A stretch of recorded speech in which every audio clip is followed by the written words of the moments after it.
Alright guys, welcome to another episode of Piranha 10 Automotive. In this episode, we're going to be looking into a non-charging 2008 Nissan Altima.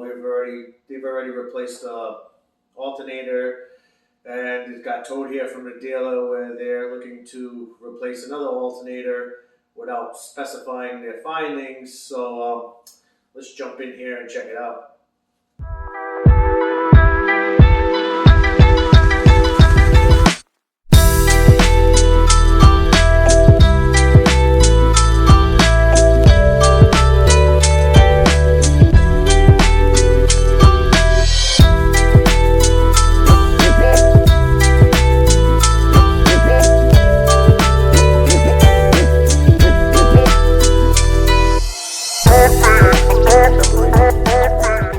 So we got our Altel pulled up here. Let's go into Nissan.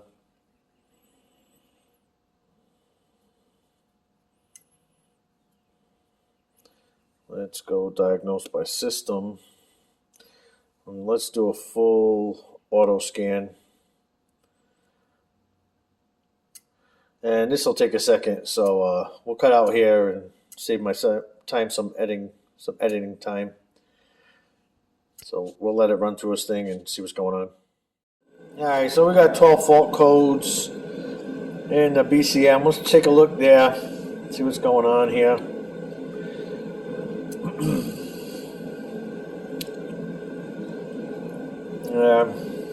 You don't know? Look, the computer doesn't know which side it is. Let's go 322.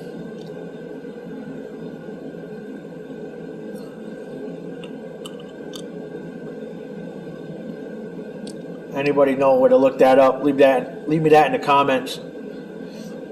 I don't know how the computer doesn't know which one it has. It's obviously scanning to it.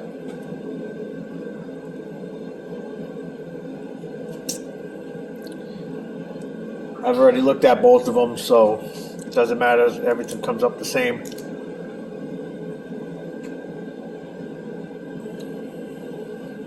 Nissan always got to throw some waves out there. It's big and fancy. It's real fancy. Sorry guys, remember we're working with Old Reliable here. This might take a minute. I'll be right back. Alright, we're back. Computer decided to join us. So, let's go check out BCM here. Let's read some codes.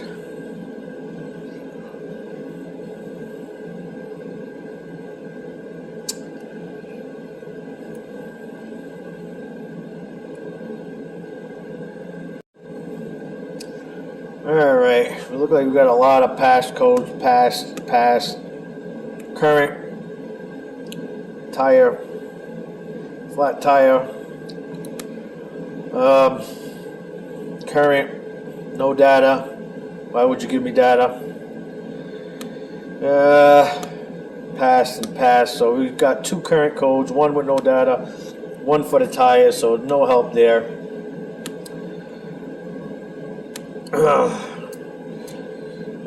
The customer did also replace the IPDM. Let's check out what kind of codes we got here. And if we can't find nothing relevant, we'll run out and do some tests on the alternator.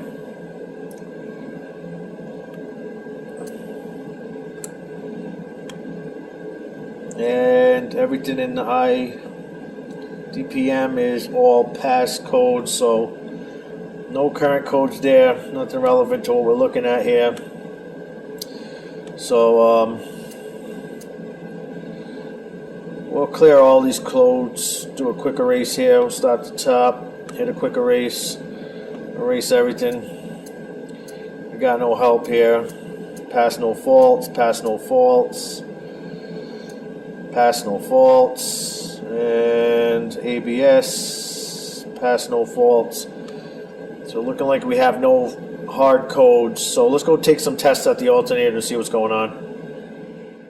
Alright, so we got a little pin schematic here. 432. 2 is charging, 3 is battery voltage, and 4 is a mystery. So we got a mystery wire here. Thanks, Nissan. So let's go over to pin 3, center pin on the alternator, and let's see if we got battery voltage there at least.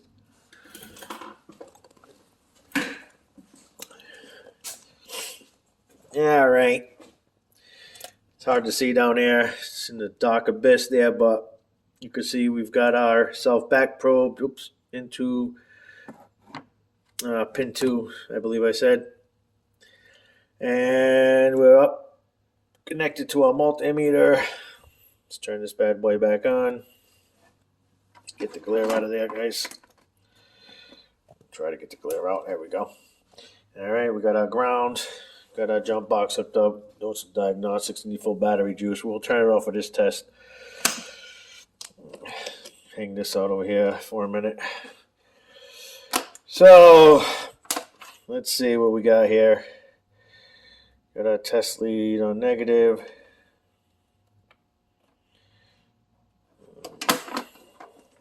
Like we disconnected at a positive. That went great. Live action, boys. Live action. Final cut. All right, we're here at the vehicle. We got our green wire back probed into terminal 3. Connected to our multimeter. Multimeter's on. Disconnect the jump box for now. We should see battery voltage on pin 3, which we do, so that is working properly. Let's go check out the next step here. All right, so we got our wiring diagram pulled up here. Obviously, this 250 amp is working because the vehicle starts. Here's our pins. So we just tested 3. So we know that battery voltage is good, our 10 amp fuse is good, the junction block is good, and we are getting our 12 volts there. Pin 2 should run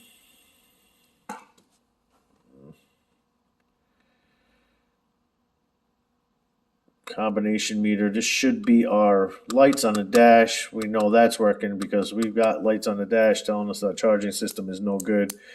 We could probe it and see what we get here. We should have 0 or low voltage here because it is turning on the light. 14 volts or better should shut off the light. So let's go probe here and see what we got for voltage there in pin 2. Alright, so we switched the wire here. Now we are back probed into pin 2 with the green. Multimeter hooked up.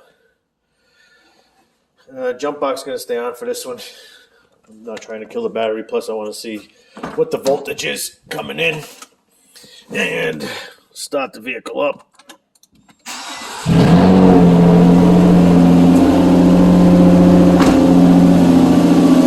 Oh, she's mean.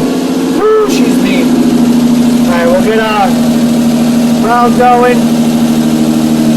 And as you can see, we've got about 1 1/4 volts. So, and of course our jump box is not showing no voltage. And we have our battery light on. So let's go take a look at the next step here. Alright, so now with the 2 tests we did, we tested pin 2 and we've tested pin 3. Obviously pin 1 should have 12 volts on it. That is the main battery for the generator here. I believe this is going to be blocked ground. It's going to be grounded. So only leaves us pin 4. And then on our mystery map here, pin 4, don't know what it does here. Oh, it doesn't have a signal name, which is going to be our control from the IPDM, integrated power distribute module, which the customer has changed. And then from there, it's going back to the ECM. So we know we don't know 1 and 5 are good. We can do voltage drops is what we're going to do next. We're actually going to voltage drop from 1 and voltage drop on 5 and make sure they're good. And that's only going to leave us 4. Let's see, I've got another operation here. And then we could check our battery current sensor on a negative battery post and see what's going out. I'm seeing if it's showing negative, which it probably is going to be showing negative. I mean, this is going to be our problem is pin 4. So let's go back here and let's do a voltage drop on pin 1 and the ground, which is the alternator itself, and see what we come up with. All right, so we got our red cable down to the positive post there on the alternator. Let's start up the vehicle. We definitely disconnected our jump box. Don't want no false readings here.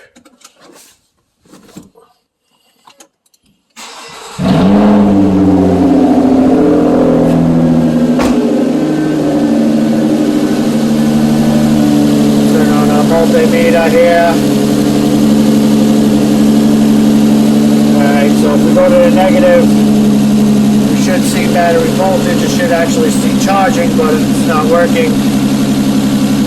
So now we go to our positive.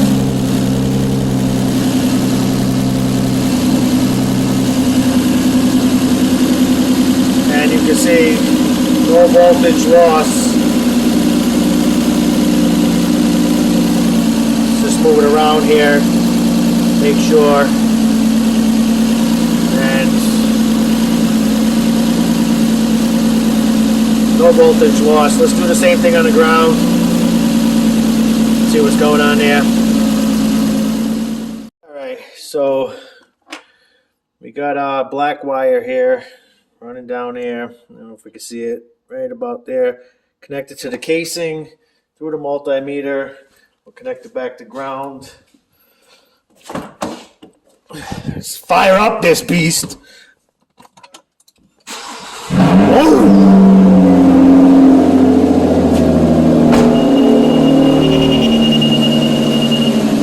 Uh-oh, what's going on here?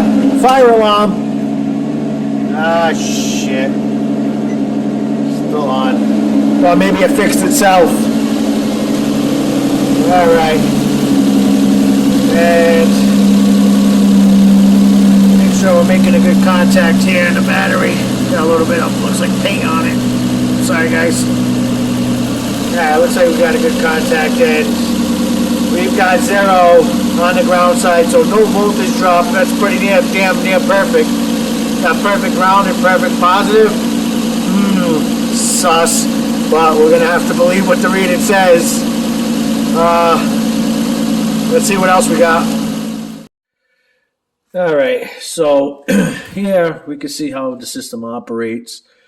Battery current sensor tells ECM it needs power. Shoots a message over to the IPDM, and the generator generates.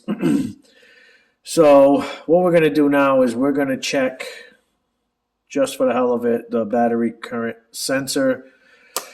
I got a little pin here, a little schematic here of what it's supposed to be reading. So let's we're going to skip all this here. We're going to run this test right here. And we're going to check the component function. So we're going to make sure our battery is fully charged at 12.8. And we're going to make sure all loads are off. So we're going to go into the Autel. We're going to find battery current sensor. We're going to monitor it. With the engine at idle, we should see 2300 millivolts for at least once in 10 seconds. So as long as we see 2300 millivolts, we know our battery sensor there is good. Current sensor there.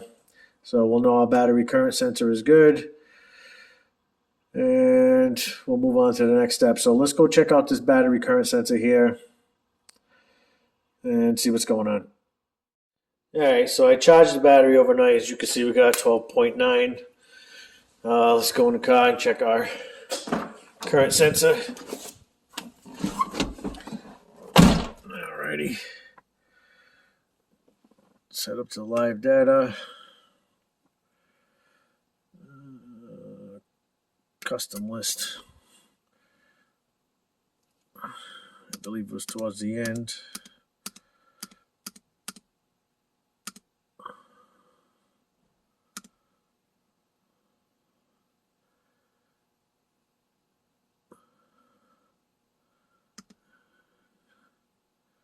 Battery circuit.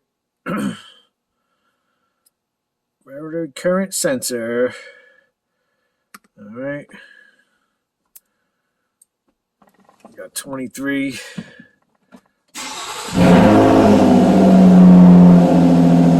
got over 3,000. It looks like the alternator's working again. I don't know if I get a shot yet. We can see here the battery light is not on no more. There we go. There's the battery. Right there goes the battery light. So our sensor, battery current sensor, should be working.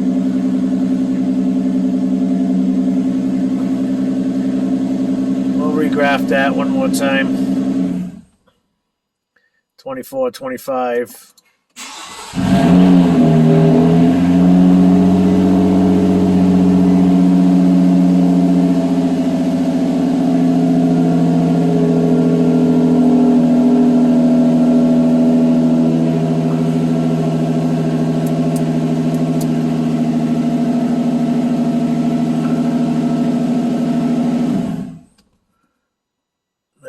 Up to 24. I mean, I think that is well within specs. I'm not even going to worry too much about that.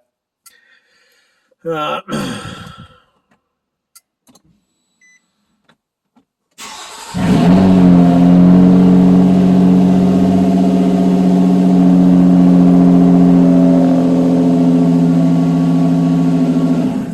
I'm not going to worry too much about that. We're definitely working here. You can see it jumps up when the alternator kicked on.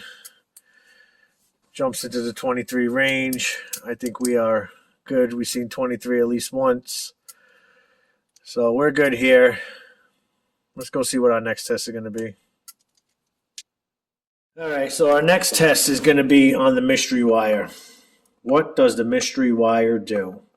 That is the question. So if we look here, in the alternator diagram here, here's our pin 4. This should be our gray wire, but this does not tell us what it's supposed to be doing. Obviously, we got to have communication before the IPDM. We're going to have communication on the ECM. But is this a signal voltage? Is this a reference voltage? Is this a communication voltage? I mean, I've been looking, but if we go to operations, here's where we're going to find what number 4 does. It is a PWM signal, pulse width modulated signal. So this is actually controlling a signal, a wavelength signal from the IPDM to the generator. So in our next test, we are going to be running a lab scope. And here's our waveform at 40% to 50% charge. The duty cycle. So we're going to get our lab scope, hooked it up to the gray wire. With the key on, engine off, we should see 6.5 volts.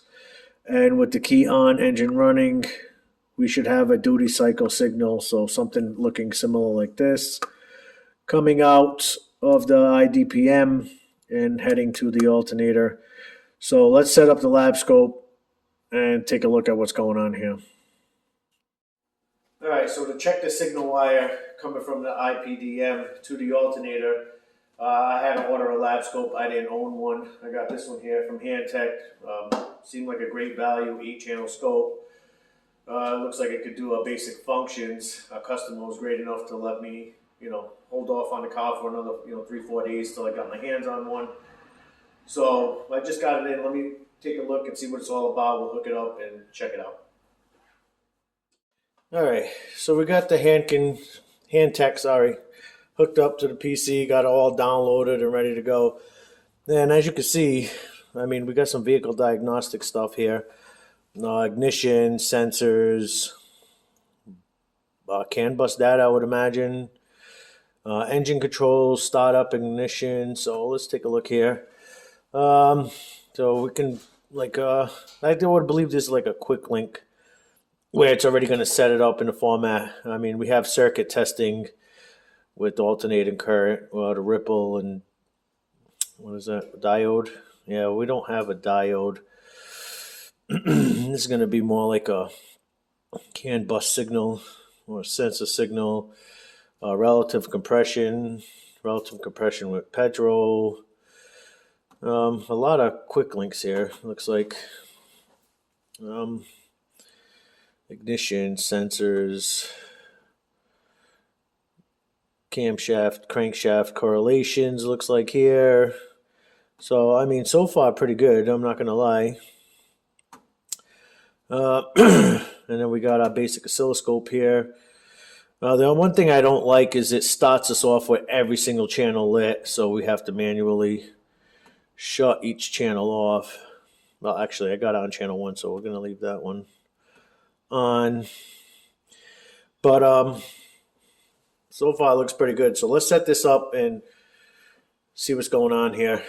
I'll get this all set up with one channel instead of having all 8 channels running at once. Maybe there's something in the settings where I can have them closed off in the beginning. So let's take a look. Let's set it up and take a look what's going on.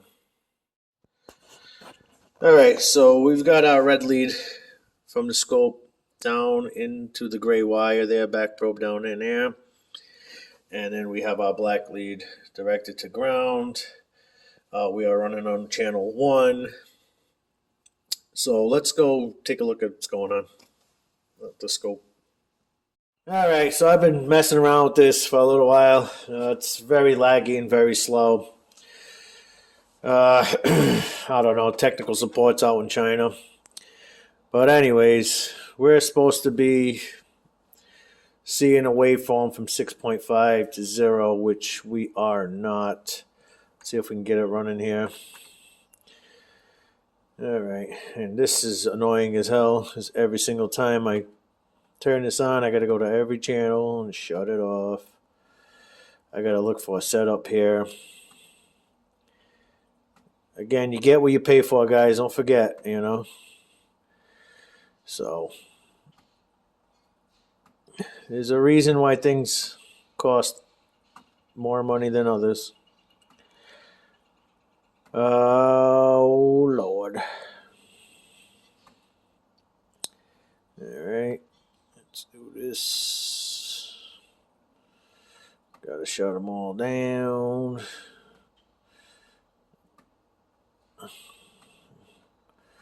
Only one that's working is number 1. Let's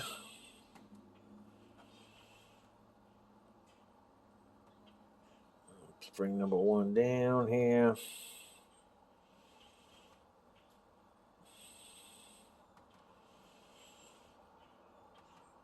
Come on down. Come on down. There you go. So, as you can see, we're at 0 volts here. This is still working channel 8. Let's go to channel 1. Let's start us off. Let's go times 10. Let's start us off on a 10-volt scale.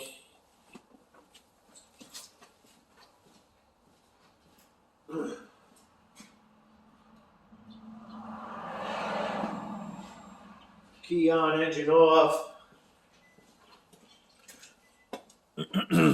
Okay, let's back it down to a 5-volt scale. And we lose our signal. It's off the screen. Let's go back to 10. Let's go to 20.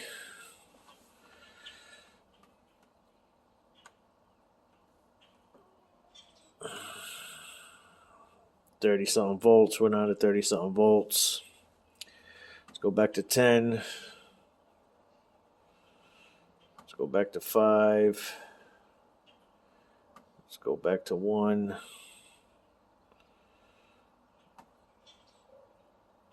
There we go, 2 volts. And you can see that we have 6.38 volts on channel 1.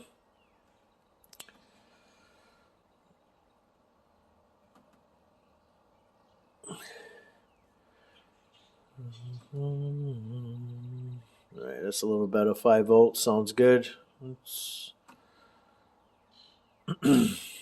So let's start the car, and we should start seeing a waveform.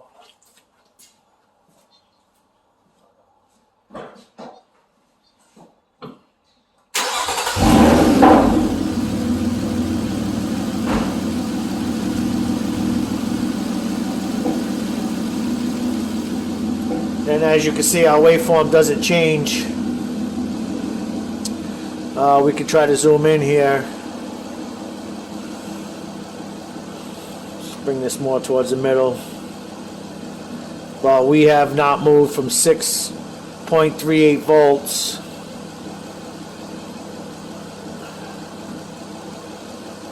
try to zoom in a little bit more here. And as you can see, we do not move at all. So we are stuck at 6.38 volts. So it looks like we're having a communication issue from the IPDM or the ECM.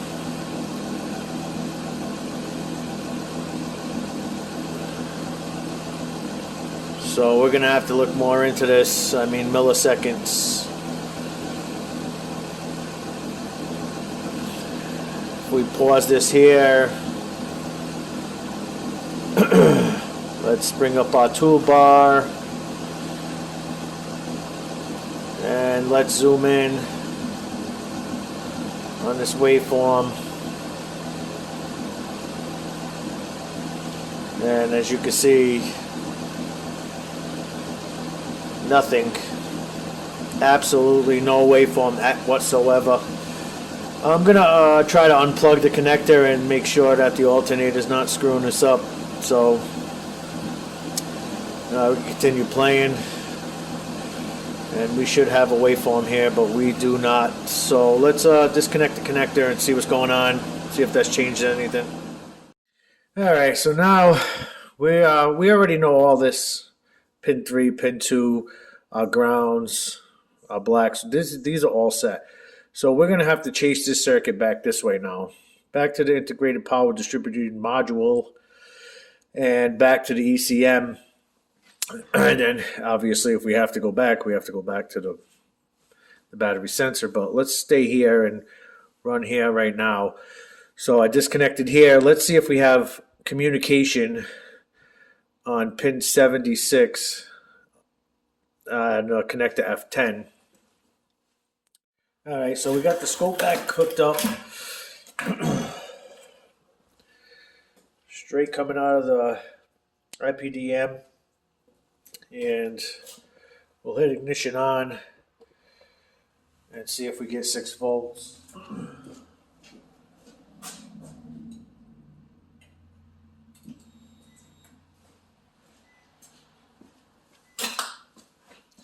So ignition on.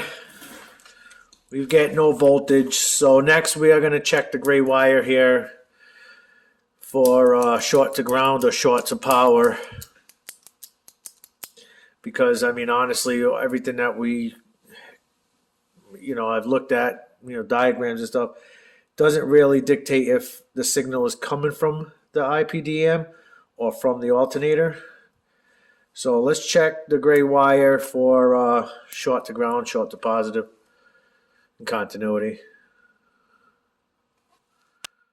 All right, so we're still disconnected from the alternator. We're going to disconnect from the IPDM. We're still back.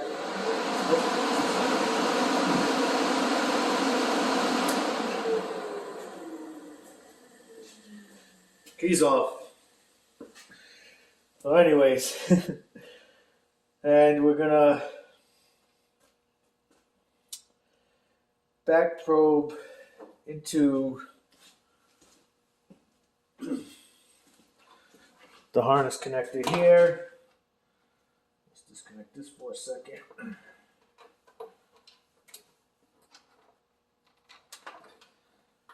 Let's go to continuity. And we'll connect to the gray. And we do not have a break in the wire. The wire is going good. So now we'll check for voltage. So we'll do a 2-volt scale. Disconnect this again. Get our alligator clip back on here.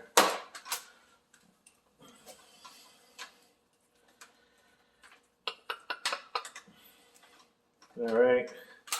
So disconnected at both ends. We'll stick it here on ground. And as you can see, we have no voltage. I think you can see that, right? Yep, okay. And now we'll connect our wire to positive. And we should see no voltage. We have no voltage. So no voltage drop coming through the gray wire. Gray wire looks like it's running the way it should. Let's go back further into this harness and see what's going on. All right, back out our wiring diagram. So now at IPDM, let's see if we have communication coming from the engine control module on pin 39 and 40, which is a blue wire and a pink wire. All right, at the IPDM, we have the yellow wire to the blue and the green wire to the pink. So let's take a seat here. Let's play around with the scope again. And you can see blue and pink. Not sure which one high and low is. Let's see, we do have communication here. There we go, communication. Let's zoom in here. Zoom in. Zoom in. So pink is can low and blue is can high. So you can see it goes to a junction block and the blue goes to another junction block. So, and it controls all of these circuits here. Zoom out a little. Let's zoom it in. Sorry guys, one more time. So you can see it runs airbags and body controls. And it's all integrated in a big mess here. So we got pink can low, blue can high. Let's pull up our multimeter here. Channel 1 we're not going to be using anymore. What I want to do is I want to go check this vehicle diagnostic thing here, and they have a bus, can bus low and high. Let's check it out. Alright, so it's pretty good actually. It's showing us a signal here that we should have. So we're going to change 1 with actually channel 3. We're going to turn on 3, turn off 1. Boom, boom. I turned off 1. Oh, turn off 1. So we got 2 and 3. Let's see which one's which here. got channel 2 going to high, channel 3 going to low. So we'll turn the car on, key on, engine off.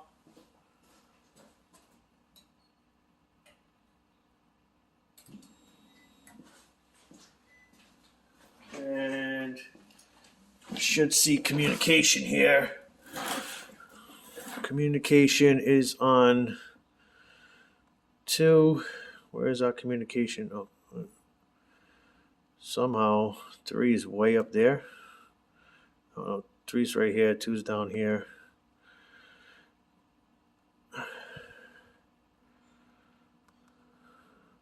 Probably got to switch them up here. Hold on.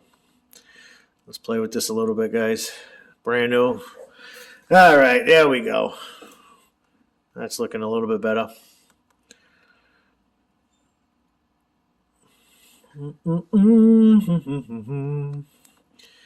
Where's our triggers? We don't have triggers for.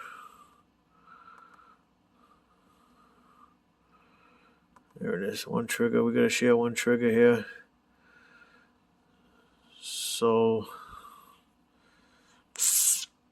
2 is at about 3 volts. How's it going to rate this one?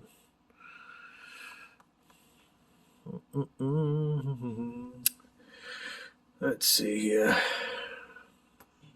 Get channel 2 over here. Let's see if we can zoom in here. Zoom in. Oh, we're zooming out. Let's go the other way. Keep going. A little bit more. There we go. A little bit more. All right. Oh. A little bit more. All right, let's get out of here. So as you can see, we have communication here. I like to play with this a little bit more. But let's pause it. Can we go back in time? I don't think we can. Nope. But we can. Let's get a toolbar here. Let's get the toolbar up. We can zoom in. Zoom in. Oh, no, I'm out. Play. All right, we're playing again. You know what we're going to do? We're going to zoom back out. Get a bigger communication on here. I mean, the communication's good. We got the communication good. I'm just playing with it. You guys can keep watching if you want. I'm going to play here. And now we are going to pause. And we're going to zoom in. See if it zooms in. All right. 3 is purple. Let's say that's 0.